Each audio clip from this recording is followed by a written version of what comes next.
Shalom jemaat yang terkasih di dalam Tuhan Yesus Kristus. Puji syukur kembali kita boleh berjumpa di dalam ibadah Minggu 11 Juli 2021. Kita terus bersyukur kepada Tuhan karena Tuhan memberikan kepada kita kehidupan. Baik kita yang terus sehat maupun kita yang diizinkan sakit, tetapi kita percaya bahwa di dalam segala sesuatu Tuhan bekerja. Seperti di dalam bacaan berita anugerah kita pada hari ini tadi. Nah, jemaat yang terkasih di dalam Tuhan Yesus Kristus, kita akan bersama-sama merenungkan firman Tuhan dari pembacaan leksionari yang tadi sudah kita baca. Dan kita akan merenungkan sebuah tema, yakni setia kepada kehendak Allah. Setia kepada kehendak Allah. Kata setia ini adalah sesuatu kata yang istimewa. Dan memang tidak mudah untuk seseorang bisa setia. Nah, jemaat yang terkasih, kesetiaan orang itu tidak akan teruji ketika keadaan itu nyaman, baik. Tetapi justru kesetiaan itu akan teruji ketika ada keadaan yang sulit, ketika ada pilihan-pilihan yang menggiurkan. Wah, ini sepertinya lebih baik. Wah, ini sepertinya. Nah, dan pencobaan atau himpitan, sakit penyakit, penderitaan. Nah, mungkin itu juga salah satu bentuk ujian akan kesetiaan. Sama seperti misalnya ya, orang sudah menikah ya, di hadapan Tuhan, di hadapan jemaat dan hamba Tuhan, mereka mengikat janji setia sampai maut memisahkan. Nah, ketika pasangan itu sakit akan teruji, benar nggak dia setia, mau menolong tidak, ya mau menemani atau tidak ya. Nah, ketika dia menghadapi persoalan gitu, bagaimana? Ketika pasangannya tidak seperti yang dia harapkan, dan justru dia menemukan di orang lain misalnya. Nah, apakah dia akan tetap setia? Itulah ujian-ujian kesetiaan. Dan tentu saja ujian kesetiaan bisa dalam banyak hal ya. Ada macam-macam sekali bentuk ujian kesetiaan. Nah, jemaat terkasih, di dalam pembacaan leksionari kita hari ini kita menemukan ada dua tokoh yang menarik yang akan kita pelajari bersama di dalam khotbah hari ini. Dua tokoh itu adalah Raja Daud dan Raja Herodes. Ya, sama-sama raja ini. Yang satu di Perjanjian Lama sebagai raja kedua Israel, raja yang besar, terkenal, ya, Raja Daud, orang yang disayangi, dikasihi oleh Tuhan, raja atas umat Allah. Nah, satu lagi Raja Herodes ya. Herodes yang dimaksud ini adalah Herodes Antipas atau anak dari Herodes Agung ya. Jadi ini sudah berbeda Herodes dibandingkan dengan Herodes yang waktu Yesus lahir. Nah, Herodes Antipas ini hanya berkuasa atas 1/4 wilayah dari Herodes Agung. Dia memerintah atas Galilea dan Perea. Ya, walaupun begitu, di sana ada banyak orang Yahudi, di sana ada banyak penganut agama Yahudi. Jadi paling tidak ya samalah dengan Daud, dia salah satu raja atas umat Tuhan. Ya, tapi kita mau lihat perbedaan dari kedua tokoh ini. Nah, jemaat yang terkasih, kita perhatikan yang pertama ketika kita melihat Daud. Ya, kita sudah membaca di dalam 2 Samuel 6 ayat 1-5, tadi dilanjutkan dengan ayat 12b sampai dengan ayat yang ke-19. Dikisahkan di situ Daud hendak membawa tabut perjanjian Allah, yang di situ adalah tanda kehadiran Allah ada di sana, hadirat Allah ada di sana. Dia ingin pindahkan itu ke Yerusalem, dekat dengan istananya, ya, ke pusat pemerintahan. Dia sudah siapkan segala sesuatunya, kereta yang baru, orang-orang terpilih, ada 30.000 orang. Dan bahkan dia tidak malu sebagai raja, dia menari-nari di depan rombongan itu. Tetapi ada satu insiden sehingga tabut itu hampir tergelincir, salah satu imam bernama Uza, dia berusaha untuk menolong supaya tabut itu tidak jatuh, tetapi dia mati karena menyentuh tabut itu. Karena memang tabut itu gambaran hadirat Allah. Jadi tidak sembarangan orang boleh menyentuh, ya. Walaupun dia adalah seorang keturunan imam, dia adalah imam, tetapi tidak boleh sembarangan. Dan bahkan sebenarnya kalau kita mencermati di dalam kitab Taurat, cara membawa tabut Allah itu ada aturannya.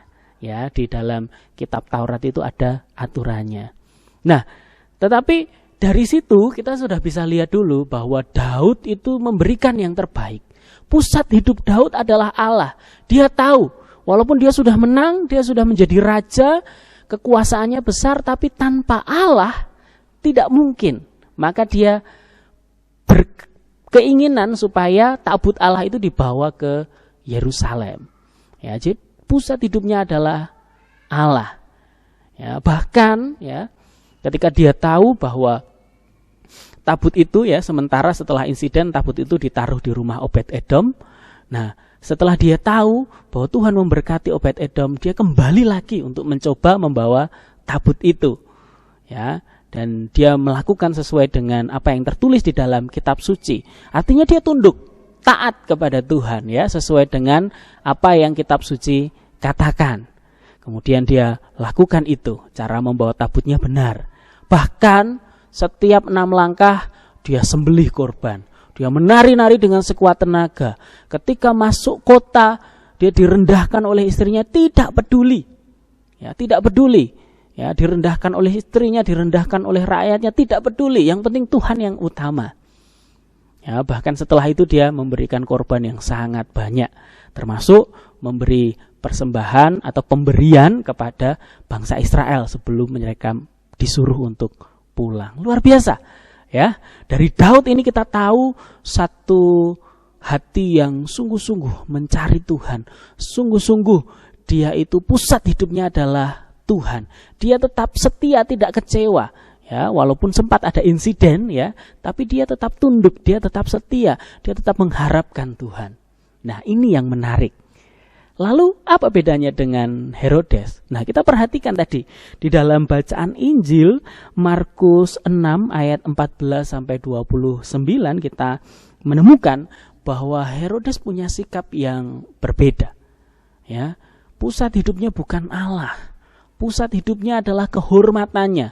Pusat hidupnya adalah kekuasaannya. Pusat hidupnya adalah pasangannya. Ya, walaupun dari bacaan itu kita tahu bahwa pasangan ini nggak benar, ini nggak beres hubungannya. Tapi itu yang jadi pusat hidupnya. Nah, itulah yang terjadi. Walaupun dia tahu Yohanes Pembaptis ini orang benar. Dia segan dengan Yohanes Pembaptis. Apa yang dikatakan Yohanes Pembaptis dia mendengar dan bahkan melakukan. Artinya kan dia sudah dekat sekali dengan keselamatan.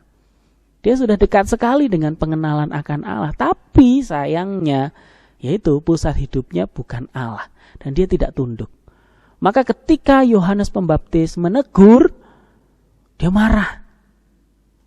Nah, menariknya di sini adalah bahwa kata Yohanes menegur di dalam bacaan kita tadi itu di dalam bahasa aslinya atau bahasa Yunani itu bentuknya adalah imperfect atau artinya kejadian yang sudah dilakukan tapi terus menerus. Berarti sudah berulang kali sebenarnya Herodes itu ditegur. Ditegur tentang apa? Ketika dia mengambil Herodias menjadi istrinya. Padahal Herodias ini adalah istri Filipus saudaranya atau Herodes Filipus. Ya, jadi ada Herodes Antipas, ada Herodes Filipus. Nah, Herodes Antipas ini mengambil Herodias ya menjadi istrinya padahal itu istri saudaranya. Nah, ini yang menarik. Setelah ditegur justru dia marah dan dia memenjarakan Yohanes. Dan kita lihat ternyata dia kemudian lebih mementingkan kehormatannya. Bagaimana tidak? Ketika anak Herodias itu menari, dan menyukakan hatinya di tengah pesta, di hadapan para pejabat. Kemudian dia dengan angkuhnya memberikan satu janji besar. Dan apa yang diminta ternyata kepala Yohanes Pembaptis. Dia lebih mengutamakan kehormatannya. Dia sudah bersumpah, sudah berjanji, tidak mungkin dia akan mengingkari itu, pikirnya. Apalagi di hadapan banyak orang pembesar-pembesar. Maka walaupun dia segan, walaupun dia hormat kepada Yohanes Pembaptis, nyatanya dia tidak hormat kepada Allah. Nyatanya dia justru memenggal hamba Allah itu dan memberikan kepalanya kepada anak perempuan itu. Nah, satu perbedaan yang jelas sekali antara kedua tokoh ini. Nah, jemaat yang terkasih, kalau kita memperhatikan itu, ya perbedaan itu, kita bisa belajar beberapa hal dari kehidupan dua tokoh ini. Nah, yang pertama kita bisa melihat bahwa ternyata anugerah Allah itu memang diberikan kepada semua orang, tetapi tidak semua orang bisa menerimanya. Tergantung responnya seperti apa. Ya, tergantung responnya seperti apa. Daud sudah diberi anugerah oleh Allah, dijadikan raja, dan dijanjikan satu hal yang besar atas kerajaannya, atas keturunannya. Dan ketika sesuatu terjadi, ya, ada insiden tadi, dia tidak marah kepada Tuhan. Ya, dia tidak kemudian kecewa dan meninggalkan Tuhan. Dia setia. Ya, dan kita melihat responnya.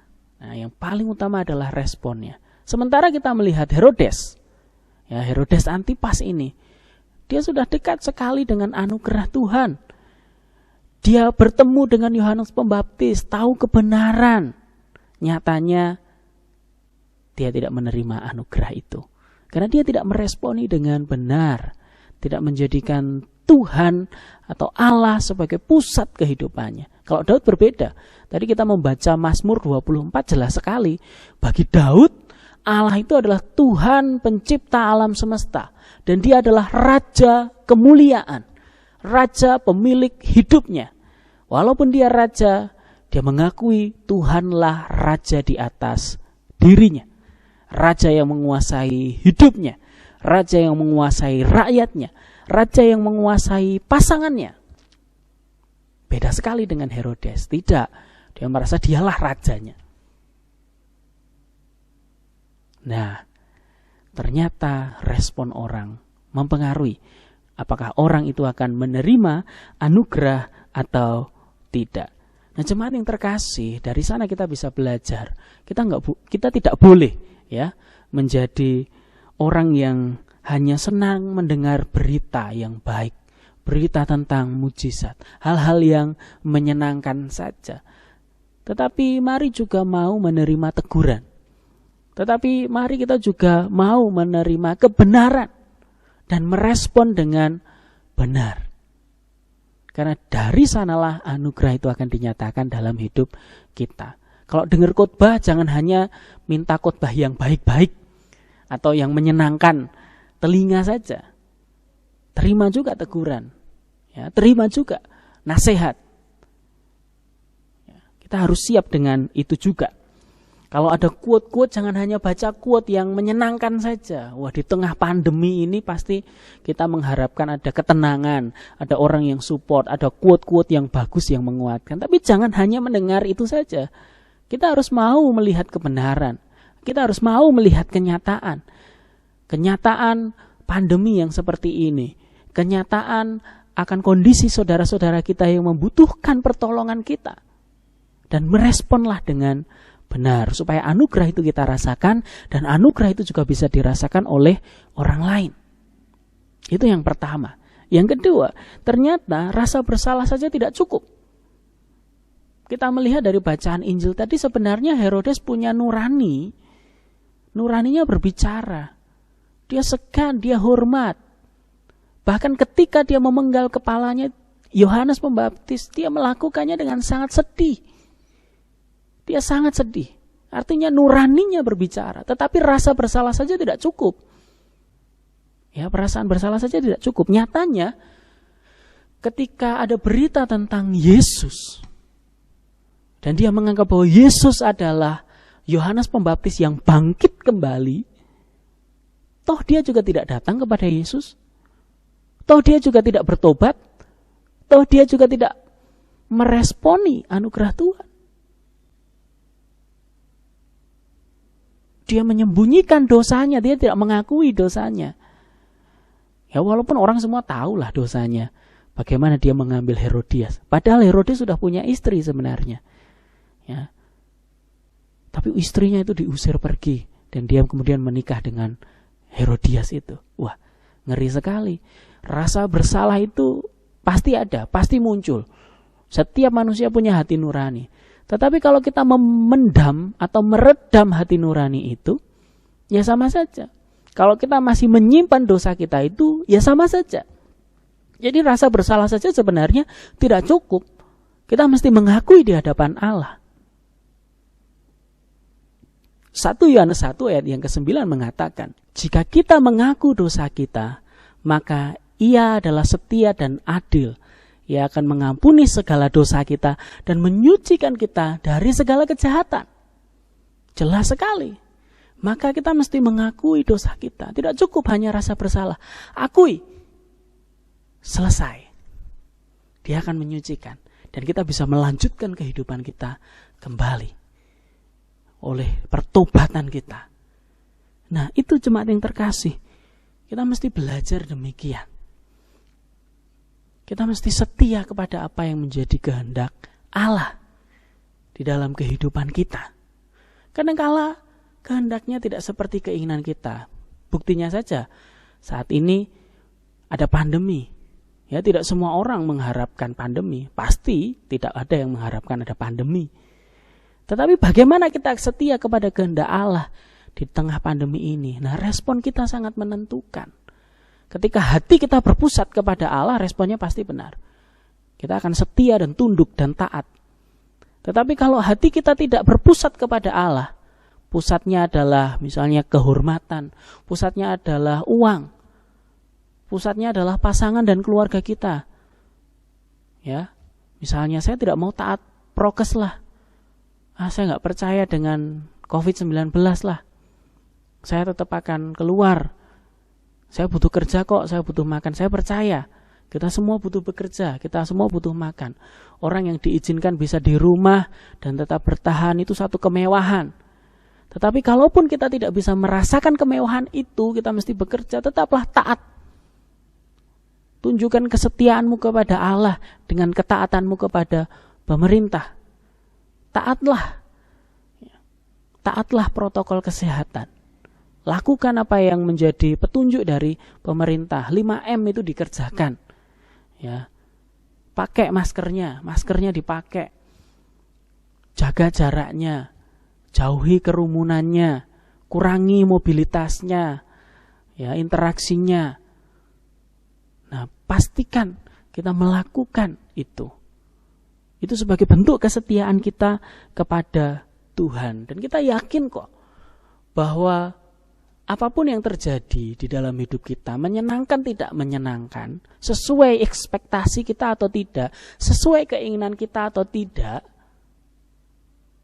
itu dibuat Tuhan untuk kebaikan kita. Seperti Roma 8 ayat 28 tadi, bahwa Allah turut bekerja di dalam segala sesuatu untuk mendatangkan kebaikan bagi mereka yang mengasihi Dia, yaitu bagi mereka yang terpanggil sesuai dengan rencana Allah.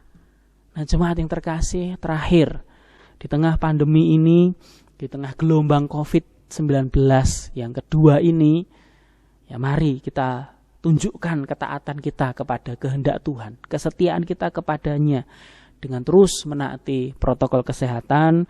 Kita terus hidup sesuai kehendak Allah. Hidup kita ini bukan milik kita, tapi milik Raja kemuliaan, milik Tuhan pencipta alam. Jadi kita tidak berhak menggunakannya sembarangan. Kita mesti bertanggung jawab menjaga tubuh kita sebaik mungkin, serta menjaga hidup orang-orang lain juga. Mereka juga umat kepunyaan Allah, terutama keluarga terdekat kita. Nah, jemaat yang terpapar, yakini, ya, tetaplah setia berharap kepada Tuhan. Yakini Tuhan akan menolong, Tuhan akan menopang, Tuhan akan memberi kesembuhan. Tuhanlah sumber pengharapanmu. Pasti Tuhan akan menolong. Dan kalau ada keluarga kita yang terpapar, setialah untuk merawatnya, setialah untuk menjaganya, setialah untuk memperhatikan mereka dengan kasih Kristus. Saya percaya ketika kita setia dengan kehendak Allah, Tuhan akan menyatakan kasih-Nya. Tuhan akan menyatakan pertolongannya kepada kita. Jadikan Tuhan menjadi pusat kehidupanmu. Tuhan memberkati. Amin.